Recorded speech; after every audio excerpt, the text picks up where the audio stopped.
Blended Podcasts. Brought to you by Blended Audio. What does a healthy, balanced lifestyle consist of? How should you eat? What exercise should you be doing? How many hours of sleep do we really need? Does too much water flush away all your vitamins? Should it be high carb, low fat, or high fat, low carb? The more research you do, the more confusing it gets, because there is so much information out there, and there are so many conflicting opinions. So how are we supposed to know? Stick around to explore the different approaches to health with us, physically, mentally, and emotionally, and let's try to figure out together what the heck being healthy really means. I am your host, Hazel Priscilla, and this is your weekly dose of Feed Me Honesty. Hello everybody, you are tuned in to Feed Me Honesty, and I can promise you that you are in for a treat these next 25 minutes. Today we have everyone's favorite doctor back, Dr. Junaid, now also known by all our female listeners as the doctor with the sexy voice. Dr. Junaid, since this episode is all about mental health, I just want to know, how does that make you feel? A little bit shy, a lot shy. Luckily, they can't see me blush. Doesn't it make you feel good too? Come on. It does. I got so many messages from all my friends and people I don't know, like saying, who's that doctor? His voice is so sexy. And I'm like, what about my podcast? Aren't you going to say anything? They just literally just said that. And so I was I've been told that I have a voice for radio, which is cool, but then they also told me I have a face for radio, which is not so cool. Which is not so cool. But I'll take the voice for radio, definitely. Winning at life. Cool. All jokes aside, like I mentioned, today we are going to dive a little bit deeper into mental health, and I could not think of a more fitting guest to guide us on this topic than Dr. Rowitz. Just a quick recap of who Dr. Rowitz is. Dr. Junaid Rowitz studied traditional Chinese medicine and acupuncture through UWC's School of Natural Medicine, which consists of 2 degrees, a BSc Complementary Medicine degree and a BCM Chinese Medicine Acupuncture degree. He is also a master coach and an NLP practitioner. So now I'm wondering, do you have a degree for how to pronounce my degrees as well? Because my goodness. Do you actually know, when people ask you, what did you study? Do you say all of this? Or do you just say... I just go Chinese medicine. Yeah. I think next time I'm going to go with that as well. So much easier. Just had to take 5 takes to get that one right. Okay. Before we get into the specifics, I kind of want to jump to the end first and ask you, at what point can you say, my mind is healthy? Is it when you're not anxious or depressed or addicted? What would you say is your definition of the healthy mind or the mentality that we are going to discuss in this episode? Okay. I think firstly... So, mental health is not the absence of mental disease or illness. Okay. Mental health technically is your ability to learn, your ability to feel and express and manage a range of emotions, positive and negative emotions. It is your ability to form, to create or maintain good, stable relationships with others. And it is your ability to cope and manage with change, with diversity, with uncertainty. A lot of people don't like change. They can't stand change. Yeah. It throws their whole game off. So if you're able to do all of those things, it makes you quite adaptable. It gets you to understand your emotions and you can deal with them adequately.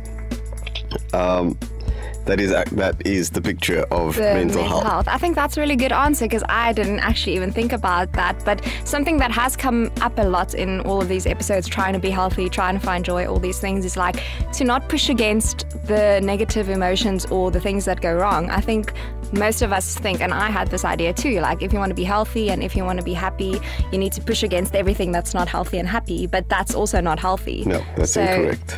It teaches you something too, and it has value too.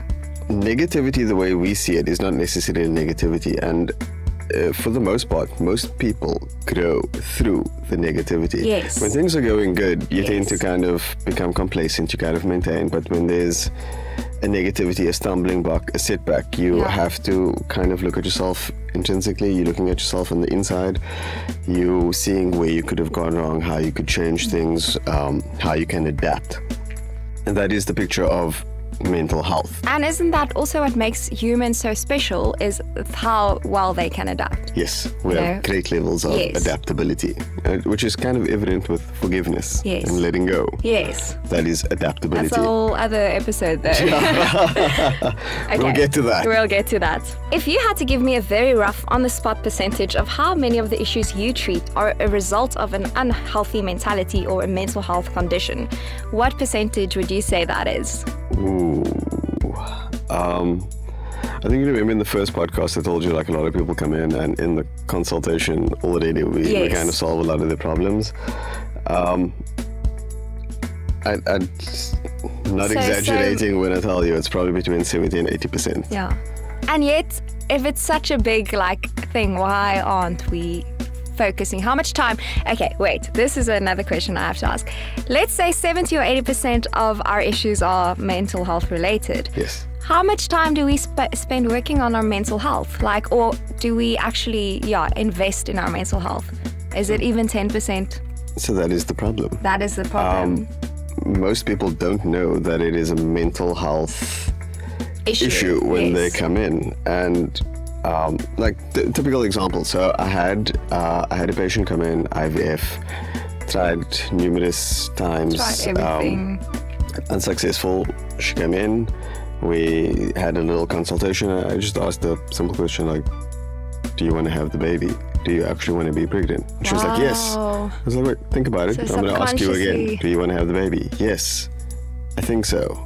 Maybe. I don't know. So your body's responding to that. Exactly. Yeah. Consciously, subconsciously, it's if you can get them to kind of communicate, pair up and be on the same team, that is awesome. But for the most part, we are so disconnected from ourselves that we're almost robotic through our days.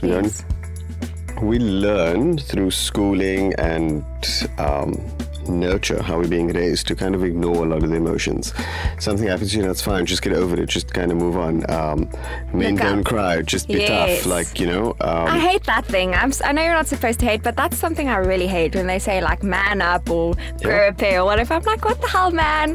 Why are men supposed to be like this? And there's the other side. Mental disease is not just anxiety and those kinds of things. There's also eating disorders, for example, which is generally perpetrated by the media. But I guess that might also be a conversation. That is actually a whole different one as well. But what I think with the mental health thing is it's easier to take a pill or to say I have this disease, to play the victim, than it is to say I need to take responsibility for my thoughts, I need to do something about my mental health, I need to slow down, I need to, it's almost like making it someone else's problem. I am the victim, I'm the victim of this or that, I have this disease. Instead of saying I take responsibility, it is me, I am in charge of this, I can change it. People enjoy wearing the mental issues as a little naughty badge. Yeah, and it's something cool to talk about. Whenever there's a conversation, you always have something to say because there's a good chance people are going to talk about that or talk about their problems. So then you can be like, oh wait, I can relate. I have a problem too. It's almost like a competition. Who has the biggest... I stopped to get a coffee on the way and I was standing in the line and I was listening, and these ladies were kind of sharing their stories about their antidepressants and which one is on which and which doctor they go to, and casual conversation while getting coffee. One is taking this antidepressant, one is taking that one, this is the effects that they're feeling. And I wanted to chime in and I was like, okay, you know what, they seem to be enjoying the, for lack of a better word, disease. It becomes a part of your personality almost as well. I think that's how you label yourself. I am this person and I am taking this, or I've been this way all my life. Exactly. So it becomes a part of your personality. It becomes something that is easy. This is just always how I've been. This is just me. But we're human. We have such a great capacity to change. It doesn't need to be just wanted to say you. that too. Yeah.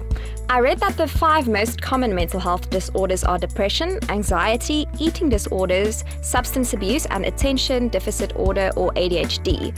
Would you say that all these disorders have, I think I kind of know the answer already, would you say that they all have the same root? Or what light can you shed on any of these diseases? Okay, definitely not all the same root. I will, however, say though, a lot of mental issues or diseases are they kind of start in your younger formative years as you're growing up. Eating disorders, for example. I mean, children can eat. Yes. And children, you actually want them to eat because a lot of them are lazy eaters. But you'll also find certain parents that are like, you're getting fat, you need to stop eating. You look at the other girls, look how they look. Or same thing happens to boys as well. You're kind of skinny, you need to go work out, you need to do this, and you need to do that. especially with social media and stuff now, where you always see the perfect example of how you're supposed to look. There was actually an interesting article that I read that said in Western countries where there's the ideal body shape and the ideal look and all of those things, they have the highest amount of eating disorders versus countries where they just don't care about it. That makes total sense. It makes total sense. A lot of Eastern countries, there's no real eating disorders. The Western side has, so you have anorexia, you have bulimia, there's binge eating, which is huge, and it's also a Western disease. There is so much food that, I mean, you see all these reality shows now about these people that are 150 kgs, 200 kgs, they can't move, they can't get out of their house, they can't do any of these things, and it's not because there's something wrong with them, with the thyroid or something else. It's just they are eating their feelings. Yes. That's actually what I wanted to ask too. So you said they don't all have the same root, but are all of them related to your emotions? All mental disorder, did it start with an emotion that just got so carried away and that you never dealt with, and then it manifests as a mental disorder? That's just like, I don't know, I'm asking. So yes and no. There are some that are neurological, where some people are born with so maybe certain neurotransmitters aren't transmitting as they should. You could have a chemical imbalance, but even then, it really can be managed and eradicated without medication. If you can understand what your triggers are, why you're going down a particular path when something happens, it is easy for you to stop that behavior, because most of it is behavior. Yes. Anxiety is behavior. Depression is behavior.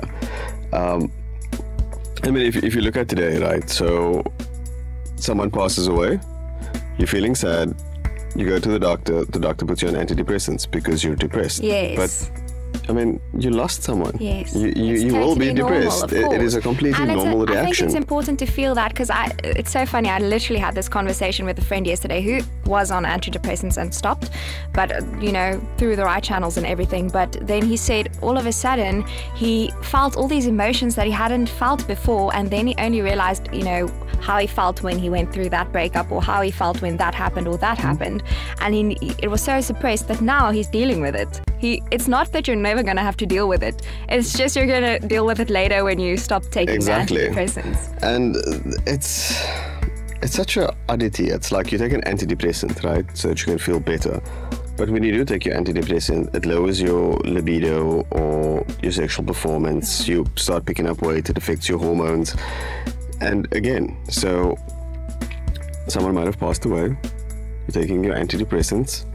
You start picking up weight, you feel depressed. Yes. Your libido has dropped, your wife is getting angry with you, or your spouse, either way. Someone gets angry with you, you start feeling more depressed again, like, why is this happening to me? Oh my God, okay, you enter the same circle. It's actually making it worse. That's what you're saying. It's a band-aid. Yeah. Like, if something happens, treat it. Yeah. Kind of see where the problem is coming from. If it's grief, for example, which is completely different to depression. Someone passes away, you feel sorrow, you feel grief. Yes. Often misdiagnosed as depression. And not depression the same thing at all. Doesn't necessarily have to have a reason. When you're grieving, you know why. Because someone passed away. When you're depressed, you don't always know why. Sometimes nothing went wrong. Everything's actually going well in your life, but you feel depressed. But that's what you think. Yeah. That everything is going well in your life. And then you break it down again. And then you find out, oh, but you know what? I actually don't want to be in this job that I'm in. I'm doing it as a means to an end. Yeah. So you're spending third, if not more, of your day in an environment that you don't want to be. Yes. You go home with all that negativity and that angst, You take it to your family, you create another environment that you don't want to be, because they don't really want you here in that space. They don't like you like that. You become ratty, you become angry with them. So your home space is compromised, your workspace is compromised. So it's only when you're sleeping more or less, but then you have nightmares probably. Yeah, but then you can't sleep because you're overthinking about how you could have done things differently in your day. Now there's regret, now there's resentment. We're a generation of Band-Aid. It's like, just put a Band-Aid on so I can get to work, so I can get back onto that cycle again. It does not work like that. When something happens, it's, your body is telling you, wait, take a break, take some time out, sort out what it is that you need to sort out, move on from there. And I promise you, you will always come through stronger. Definitely. I think I heard something on YouTube, a video where they said that you have to listen to your emotions first, because if you don't and you ignore it, it manifests as disease, because now you have resistance or you're unhappy or whatever, and you don't deal with it, or you're like, oh no, I'm happy, and then all of a sudden, I don't know, any disease comes up and your body's literally telling you, oh no, it's showing you. So you should actually then be thankful for that disease because it's showing you something. It's not you don't know, you do know, because your body is showing you. Exactly, and that's the beauty, I think, of Chinese medicine as well, is that, for thousands of years, Chinese medicine is old. But through all the diagnosis and everything else, emotions play a huge role. And not just emotions, spirituality. Yes. Connection, like whether doesn't matter what it is that you believe in, I guess, to source or whatever it is, spirituality is a really important part of mental health, physical health. Yeah. Exactly. Knowing what your truth is and not going against that. I think, in practice, I've discovered that, Chinese medicine is really, really awesome for that. You can have neck and most people will come in neck, shoulder pain. My hips are also kind of hurting. It's hurting in this area. And when you palpate and you kind of find the areas, you'll maybe look at the channel that it's kind of being affected. So say, for example, it's the gallbladder channel. That forms part of the hood element. And it's interesting because all your organs will give you a different kind of emotional response. I love that so much. So I love it so much. If you're looking at the wood element, for example, we're looking at anger, you're looking at depression, you're looking at resentment, you're looking at irritability, you're looking at despair, you're looking at boredom, you're looking at unhappiness, the vengefulness, huge part of that. And it's kind of like a chicken and egg thing. You can't exactly tell which came first because the physical issues will cause you the mental issues as well. Yes. And being in a depressive state, being in a state of resentment will cause you those physical pain. Yeah. It will cause you issues with your liver or your gallbladder. Most emotional issues are from a place of stagnation where there isn't flow. Something happened and you kind of got constricted, maybe you got really bad news, or just you kind of saw something traumatic and you just kind of froze up in there. Yeah, and that causes stagnation within particular organs. And like right now as well, so the climate in South Africa right now is sexual trauma. It is everywhere. Yes. So someone that might have experienced sexual trauma 15, 20 years ago, they might have gotten over it, but now with everything that's in the media, there's so many triggers and it brings up a lot of things. Yes. So some of them fall back into that pattern where they are kind of like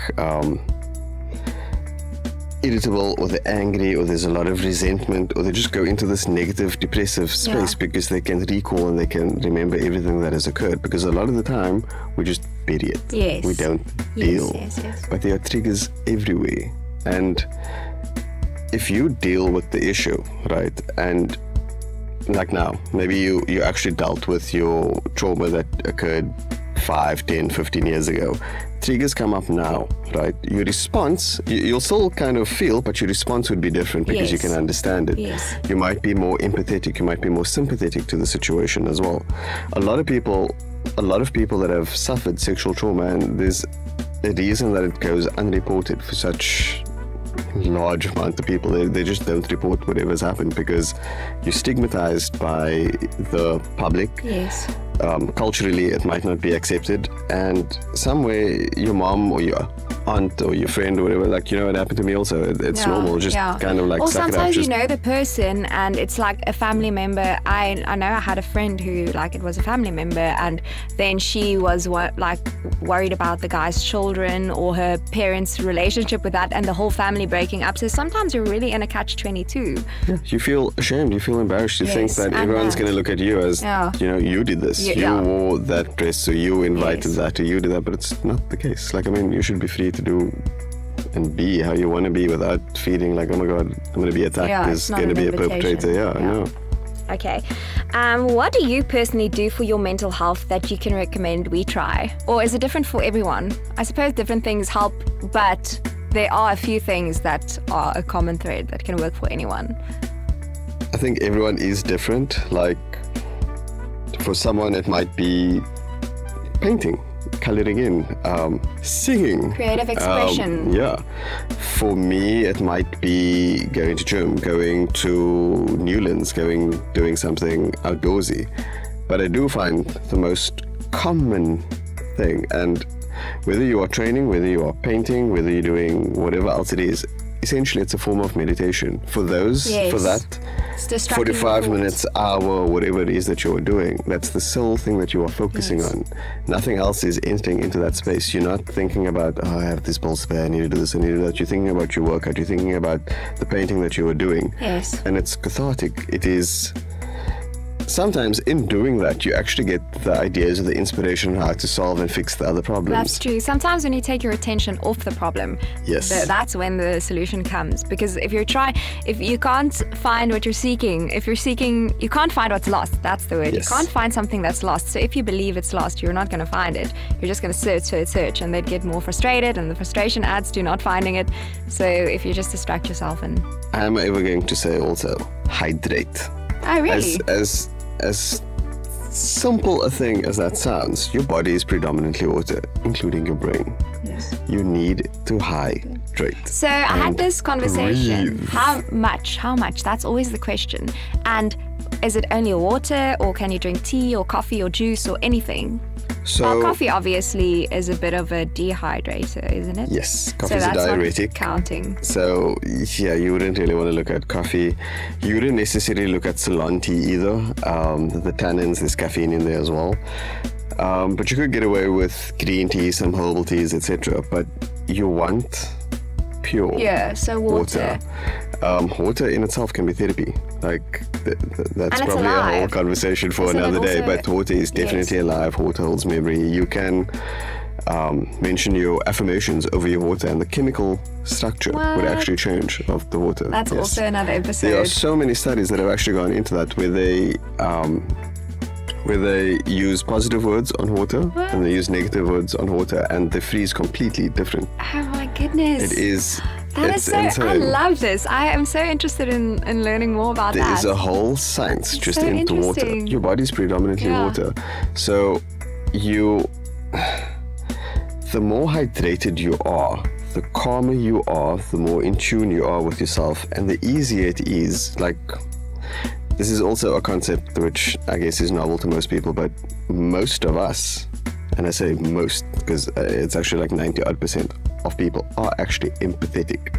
We switch it off because we don't want to feel those feelings. We don't want to be affected by all of those people, or we don't want to be negatively charged. But if you are hydrated and your body is like, you really are hydrated, you are grounded, you are not affected by that. Your vibration will automatically be higher. So you will not be attracted to that. You can see that might be happening there, but it's there. It's not part of me. Interesting. I love it. And it's so easy. I mean, water is basically free. Breathing is basically free, and it is something that we do incorrectly so often. Like, I mean, you go to school and they tell you, like, you know, breathe, puff your chest out, all of that. You're getting so little oxygen when you do that. If you do diaphragmatic breathing, and you do that just 10-15 minutes in the day, that you maybe a tea break or something, you're just sitting there and you're just focusing on your breathing, you'll see your nervous system calms down, your body is exhilarated, your tissues are oxygenated, you are energetic, you are feeling better, you are in a much better space.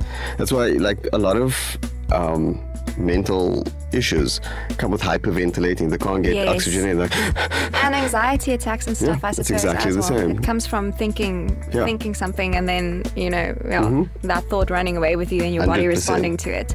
100%. But, so what is the right way to breathe? Diaphragmatic breathing. Oh, you did say that.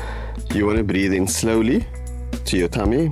A nice exercise I like having my patients do is kind of lie on your back, put one hand on your chest, one hand on your tummy.